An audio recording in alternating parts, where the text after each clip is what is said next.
flight into New York more than 35 years ago. Trump's hands, she says, were everywhere.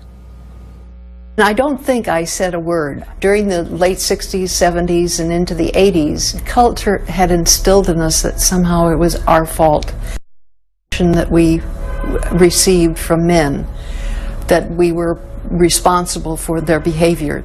You didn't complain to the authorities, you didn't complain to your boss.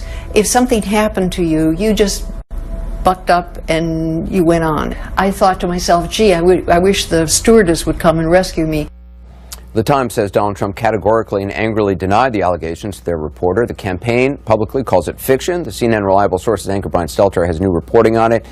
So you just talked to one of the reporters about how they got this story, Brian. Yes, Anderson, one of the Times reporters who wrote this story, Michael Barbaro, says it may not have happened were it not for your questions at the debate on Sunday. And the other reporter whose byline is on the story, Megan Toohey, just told me that one of the two women, reached out back after a story in May. This was a previous story the Times wrote about these issues, about Donald Trump's behavior. The other woman only reached out to the Times after the debate on Sunday night. You've got some reporting also on how Trump personally reacted to the allegations. That's right. He was yelling on the phone to Megan Toohey, yelling at her and saying she's a disgusting human being. He delivered a legal threat verbally on the phone that night. And then Trump's office followed up this afternoon with another legal threat to the New York Times, essentially threatening to sue the newspaper if it published the story. Tonight, the executive editor, Dean Baquet, tells me there was no question the Times was going to move forward with this story despite the legal threats. He said, quote, "I think it is pretty evident this story falls clearly in the realm of public service journalism and discussing issues that arose from the tape and his comments since it surfaced."